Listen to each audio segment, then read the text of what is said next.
ये कहानी शुरू होती है शांति देवी के घर से। शांति देवी की उम्र 65 साल की हो चुकी थी और उम्र के इस पड़ाव पर पहुंचने के बाद भी अभी तक उन्हें बहू का चेहरा देखने का सुख नहीं मिला था। रोज की तरह अपने काम से लौटकर गौतम सोफे पर बैठ जाता है। माँ, खाना। जब तक हाथ पैर चल रहे हैं डाल दे रही हूँ खाना। उसके बाद तो जब मैं खुद के लिए ही कुछ नहीं बना पाऊंगी तो तुझे क्या डालूंगी।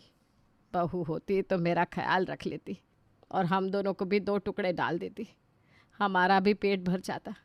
पर शायद मेरी किस्मत में बुढ़ापे में भी काम करना ही लिखा है। ये क्या बात हुई माँ? मैं अभी खाना बनाने वाली कोई रख देता हूँ, कोई ज़रूरत नहीं है मेहनत करने की। बस कह दिया, तुझे तो बस पैसे फूकने हैं। बड़ा आया खाना बनाने वाली लगाने वाला। अरे भाई, वो सिर्फ खाना बनाएगी, बाकी सब काम तो मुझे ही करना होगा ना। और इन खाना बनाने वालियों पर ना नज़र रखनी पड़ती है। उठकर बार बार सब कुछ बताओ, ये कहाँ रखा है, वो कहाँ रखा है, किस खाने में कितना तेल मसाला डालना है। ऊपर से किसी अनजाने को घर पर अकेला छोड़कर आदमी 2 मिनट सो भी नहीं सकता। एक बार इधर उधर ध्यान भटका तो पैसे लेकर छू मंतर होती दिखती है वो। इसे समझाने से कुछ फ़ायदा नहीं है शांति जी, ये नहीं समझने वाला। इन लोगों को पैसे उड़ाने का काम करना है।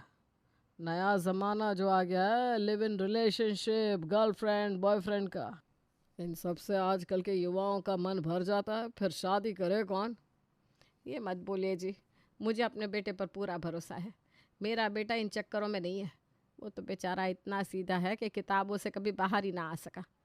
पर किस्मत ऐसी कि न सरकारी नौकरी मिली और ना ही लड़की। फिर शुरू हो गया अब दोनों। इस लड़ाई के लिए शादी करूँ मैं? अरे बेटा, घर पर कोई रहेगा तभी तो इंसान उससे लड़ेगा। अकेला क्या दीवार से सर फोड़े आदमी। बुढ़ापे में प्यार का एक जरिया तो बस लड़ाइयाँ और नोक झोंक ही रह जाती है। बैठिए जी आप, मैं अभी आपके लिए नींबू पानी बना कर लाती हूँ। हमेशा की तरह आज भी जैसे ही बात गौतम की शादी पर आती है, गौतम वहाँ से उठकर चला जाता है। शादी कर ले, शादी कर ले, ये सुन सुनकर गौतम अब ऊब चुका था। पर जिस माँ का बेटा 37 साल का हो गया हो, वो उसकी शादी की फिक्र तो करेगी ही ना। शांति ठान लेती है कि इस बार वो कोई ना कोई चक्कर चलाकर गौतम को शादी के बंधन में बांध ही देगी। और इसके लिए शांति अपनी ननद को कॉल लगाती है। नहीं सुनता दीदी, मेरी नहीं सुनता। यहाँ मेरे पोते पोतियों को देखने की उम्र में मैं अपने बेटे को दूल्हा बनने के लिए मना रही हूँ। ये दिन आ गए, बोलो। और सर पर चढ़ा कर रख, और नहीं मानेगा। जब गौतम को 25वां साल लगा था, मैंने तो तभी कहा था ना तुझसे, शादी करवा दे इसकी, वरना तब तो तुझे उसे पढ़ाना था। नहीं दीदी, 2-4 साल पढ़ने दीजिए, फिर करेंगे शादी। एक बार 28 की उम्र निकल गई ना शांति, उसके बाद शादी करवाना इतना मुश्किल हो जाता है जितना बंजर जमीन से अनाज निकालना। अब गौतम को राज़ी करने की जिम्मेदारी तुम मुझ पर छोड़ दे। अपने बेटे बहू से इतनी बार कॉल कराऊंगी कि गौतम खुद शर्म से पानी पानी हो जाएगा और तुझे शादी के लिए हाँ कर देगा। और होता भी यही है। रमा सभी रिलेटिव्स को गौतम को एक एक कर फ़ोन करने को बोल देती है। कभी गौतम को कोई फ़ोन करके लेक्चर देता तो कभी कोई। फिर आता है रमा का कॉल। हाँ बुआ जी, बताइए कैसी हैं आप? क्या बताऊँ कैसी हूँ। तेरे कारण यहाँ मेरी बेटी का रिश्ता नहीं लग रहा। जो भी देखो यही पूछता है, आपके भाई का बेटा अब तक कवारा क्यों है। सबको लग रहा है कि हमारे जीन्स में ही कोई प्रॉब्लम है। इस उम्र में तो तुम्हारे बच्चे स्कूल जाने लायक हो जाने चाहिए थे, और हमें तुम्हें शादी के लिए समझाना पड़ रहा है। अपनी ना सही बेटा, अपनी बहन की तो सोच। और हार कर गौतम शादी के लिए हाँ कर ही देता है। जीत गए आप सब। कह दीजिए मम्मी से मेरे लिए लड़की देखना शुरू कर दे, कर लूँगा शादी बस। गौतम यहाँ रमा से ये कहता है कि फ़ौरन लड़कियों की तस्वीर लेकर शांति उसके कमरे में आ जाती है। मुझे लगा ही था ये सब आप ही का किया धरा होगा मम्मी। अब तूने हाँ कर दिया ना, तो किसका क्या किया धरा है उसमें दिमाग मत लगा। ये देख, ये लड़की बड़ी सुंदर लग रही है बेटा, चेहरा तो देख बिल्कुल कच्चा पड़ा है। और उम्र भी कितनी कच्ची है मम्मी, 25 साल की है ये बच्ची। अभी इसकी खेलने कूदने की उम्र है। इतनी छोटी उम्र की लड़की से शादी करके मैं इसका जीवन बर्बाद नहीं कर सकता। अब ये क्या बात हुई। तो बता, तेरे लिए शादीशुदा 2 बच्चों की माँ लेकर आऊँ क्या। लड़कियाँ तो इसी उम्र में दुल्हन बनती अच्छी लगती है। आपने मुझसे शादी की जिद की, मैं मान गया। पर लड़की तो मेरी पसंद की ही आएगी। मेरे लिए कोई लड़की ढूंढनी है तो 35 साल के आसपास की ही ढूंढो। इन बच्चियों से मैं शादी नहीं करने वाला। अरे बेटा 35 साल की लड़की नहीं होती, औरत बोलो औरत। अब इस उम्र की औरत कहाँ से ढूंढूं मैं? पर कहते हैं ना, भगवान ने सभी के लिए उसका जोड़ा इसी धरती पर कहीं ना कहीं भेजा ही होता है, और समय आने पर वो हमें मिल भी जाता है। एक रोज शांति सब्जी मंडी में सब्जी ले रही थी, तभी बाजार में उसकी बात रेणु से होती है, जो उसे बताती है कि सही कहा शांति जी आपने। आजकल न जाने बच्चों को क्या हो गया है, इन्हें शादी ही नहीं करनी। वही मेरी बेटी के लक्षण है। पढ़ लिया, बन गई टीचर, 35 साल की हो गई है। हमारा क्या है भाई, कब तक हम हैं? भाई भाभीियों का क्या भरोसा। आज तो हम हैं तो उसकी भाभी कुछ नहीं कहती, पर हमारे बाद अगर उसकी भाभी ने उसे घर से निकाल दिया तो कंवारी लड़की का जीवन अकेले कैसा होता है, ये तो आप अच्छी तरह जानती हैं। हम ऊपर भगवान के पास बैठकर बस तड़प ही पाएंगे। क्या मिलेगी हमारी आत्मा को शांति? कैसे कैसे जाकर तो मैं इस लड़की को शादी के लिए मना पाई हूँ, पर अब इस उम्र में कहाँ मिले लड़का इसके लिए। अरे आप क्यों फिक्र करती है रेणु जी? आप लड़का है जी, मेरा बेटा। आपकी यह दुख भरी कहानी सुनकर मुझे आप पर तरस आ गई। अब तो मैं आपकी बेटी को ही अपने घर लेकर आऊँगी, वरना मेरे बेटे से तो 20-21 साल की लड़कियां भी शादी करने को तैयार है। मुस्कान की तस्वीर देखकर गौतम शादी के लिए हाँ कर देता है, और वहाँ मुस्कान भी गौतम से शादी करने के लिए राजी हो जाती है। ज़रा भी देर किए बिना दोनों परिवार के लोग शादी की तारीख निकलवा देते हैं। शादी के दिन बड़े बड़े चश्मे लगाए दुल्हन के लहंगे में मुस्कान सीढ़ियों से नीचे आती है, जिसे देखते ही शांति की सहेली उससे पूछती है, बाप रे बाप, जरा भी शर्म नहीं है दुल्हन की माँ को? अपनी बेटी की शादी में अपनी शादी का लहंगा पहना कर आ गई। जरा तो कायदा रखो भाई, आज तो बेटी का दिन है, पर नहीं, एक नंबर समधन मिली है तुझे। न जाने आजकल की औरतों को क्या हो गया है। ये मेरी समधन नहीं है, ये मुस्कान है, मेरी होने वाली बहू। क्या ये तेरी बहू है? अरे शांति, ये तो मुझे तुझसे बस 5-10 साल छोटी लगती है। बहू नहीं, तू तो अपनी हम उम्र ले आई। अब तो कह सकेगी कि मेरी बहू मुझे बहन और बहू दोनों का प्यार देती है। सिर्फ विमला ही नहीं, शादी में मौजूद हर कोई बस मुस्कान के बारे में ही बात कर रहा था। कोई उसे दुल्हन की बड़ी बहन, तो कोई माँ, तो कोई उसे दुल्हन की भाभी समझ रहा था, पर दुल्हन तो कोई उसे समझने को रेडी ही नहीं था। धीरे धीरे फंक्शन आगे बढ़ता जाता है, और शादी में गौतम के दोस्त अपने बच्चों के साथ पहुंचते हैं। क्या यार गौतम, तुझे शादी भी करनी थी तो न्यू सेशन के टाइम पे? कल सुबह मुझे अपने बेटे का एडमिशन करवाना है 5th में। 4th में हूँ पापा मैं, अब फिर भूल गए। अरे बेटा, चाचू की शादी है, कॉन्ग्रेचुलेशंस बोलो। बताओ गौतम, यहाँ निखिल का बेटा 4th स्टैंडर्ड में है, और यहाँ बच्चों के स्कूल में एडमिशन कराने की उम्र में तुम शादी कर रहे हो। सही बात कही स्नेहा तुमने, कुछ ज़्यादा ही देर नहीं करती तुमने शादी करने में। यहाँ 30-32 साल की उम्र में फैमिली प्लानिंग में प्रॉब्लम होने लगती है, और तू अगर 37 में शादी करेगा तो बच्चे कब करेगा? अब होंगे भी क्या बच्चे, क्या मजाक है। इसी तरह पूरी शादी में मुस्कान का तो मजाक उड़ता ही है, साथ ही साथ गौतम का भी मजाक बन जाता है। तभी नैना अपनी माँ के पास जाकर कहती है, कैसी बहू लेकर आई हो तुम मम्मी यहाँ? मेरे ससुराल वालों ने मुझसे 100 सवाल कर लिए। ये लोग समझ रहे हैं भैया में न जाने कौन सी कमी है, जो इस अधेड़ उम्र की लड़की को बहू बनाकर लाना पड़ा उन्हें। मैं तो शर्मसार होगी। भाभी से ज़्यादा यंग तो मेरी सासू माँ लग रही है। अब मैं क्या करूं बेटा, कितनी मुश्किल से तो मैंने तेरे भाई को शादी के लिए मनवाया था बेटा। अब किसी तरह शादी हो, मुझसे बिना लोगों के ताने और बर्दाश्त नहीं हो रहे। आखिरकार शादी संपन्न हो जाती है, और दुल्हन बनकर मुस्कान शांति देवी के घर आ जाती है। बताइए भाभी, मुँह दिखाए का मुहूर्त कब का रखा है आपने? अरे क्या बताऊं दीदी, काहे का मुहूर्त। कल तो जिसने भी मुस्कान को देखा उसके चेहरे की मुस्कान ही उड़ गई। ऐसे क्यों बोल रही हैं आप मम्मी जी? मैंने ऐसा क्या किया? बिल्कुल सही कह रही है तू। तूने तो क्या किया है, किया तो मेरे सुपुत्र ने है। अपने माँ की उम्र की लड़की से शादी की है। इसमें ताने तो मुझे ही सुनने पड़ेंगे ना। कोई मुंह दिखाई नहीं होगी दीदी, अब और ज़्यादा जिल्लत मुझसे बर्दाश्त नहीं होगी। दोनों मियाँ बीवी आपस में खुश है, घर के अंदर रहे बस। ये क्या बात हुई मम्मी? कितने सपने थे तुम्हारे अपनी बहू को लेकर, यहाँ वहाँ शॉपिंग करने जाने का। खैर सबकी किस्मत एक से नहीं होती। बहू ना सही दामाद ही सही है, प्रेम के साथ घूम लेना, तुम कर लेना शौक पूरे।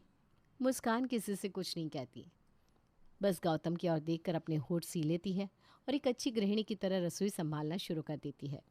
मुस्कान सुबह सभी का नाश्ता बनाकर स्कूल जाती, स्कूल से आने के बाद दोपहर का खाना बनाती, सभी की ज़रूरतों का ध्यान रखती, पर इसके बाद भी उसके ससुराल वाले उससे कुछ ज़्यादा खुश नहीं लग रहे थे। 6 महीने बाद एक रोज़ शांति रसोई में मुस्कान के पास जाती है। कोई खबर है? तबीयत अभी ठीक है ना बहू तेरी? मेरी तबीयत को क्या होगा मम्मी जी, मैं तो बिल्कुल अच्छी हूँ।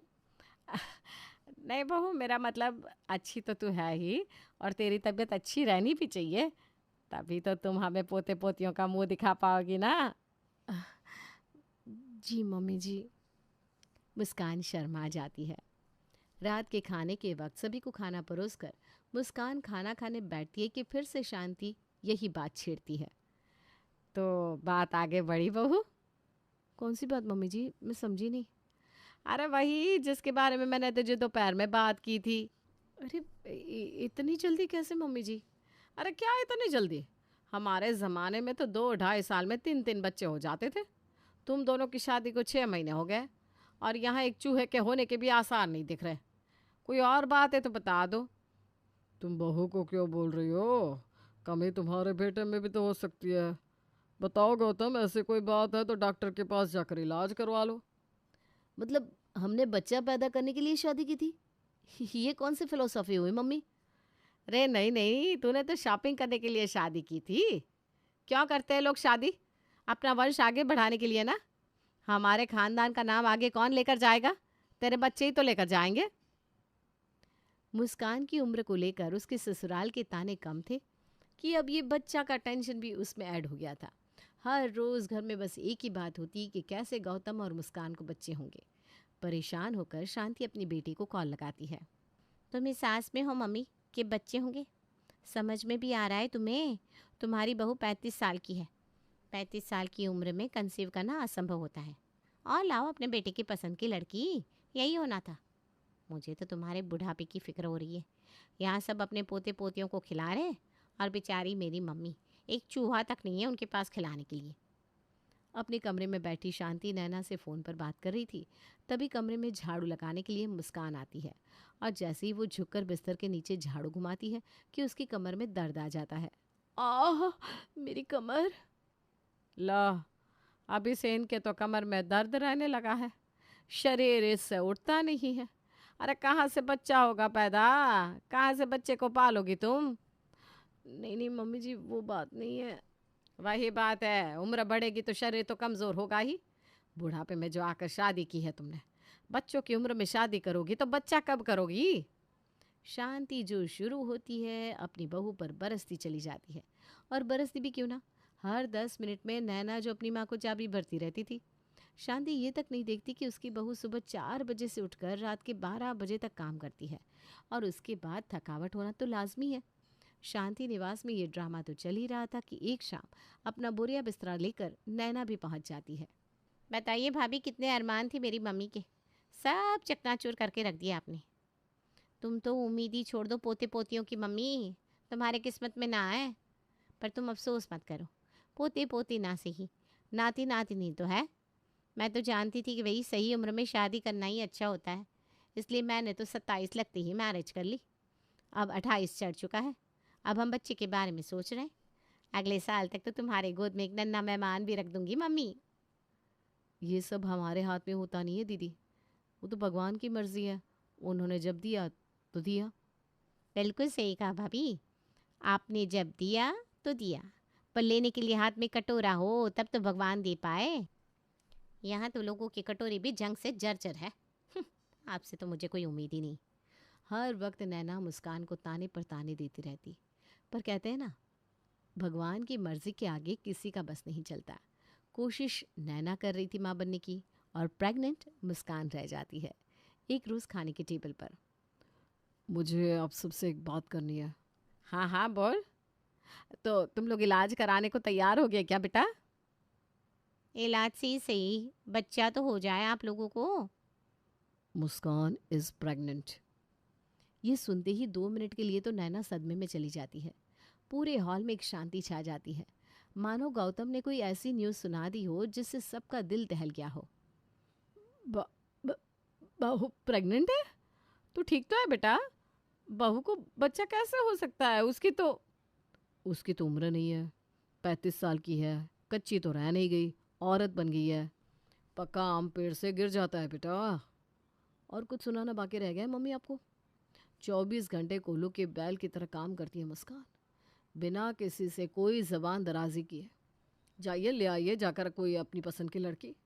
इतने टॉर्चर के बाद कौन सी लड़की टिकती है मैं भी देखता हूँ। मैंने भी दुनिया देखी है मम्मी।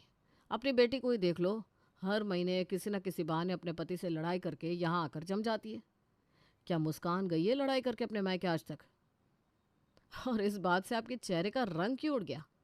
क्योंकि आपकी बेटी प्रेग्नेंट नहीं होकर आपकी बहू प्रेग्नेंट है इसलिए? और नैना तो मैं इस टाइम पर बच्चा कर लूँगी, ये एज सही है, ब्ला ब्ला ब्ला। कोई एज माँ बाप बनने के लिए सही नहीं होता। जब तक आप तैयार ना हो आपको कोई हक नहीं होता लोगों के बने नॉर्म्स के कारण बच्चा पैदा कर लेने का। इसी के कारण माँ बाप और बच्चों में ऐसी दरार आ जाती है जो कभी ख़त्म ही नहीं होती।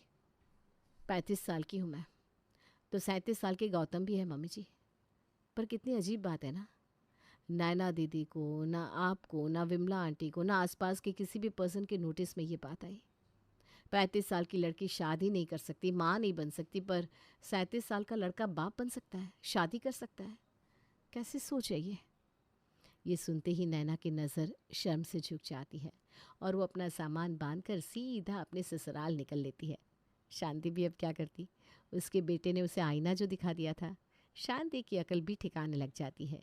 1 साल के बाद शांति निवास में एक नन्हा मेहमान आ जाता है और ये फैमिली हैप्पी फैमिली हो जाती है।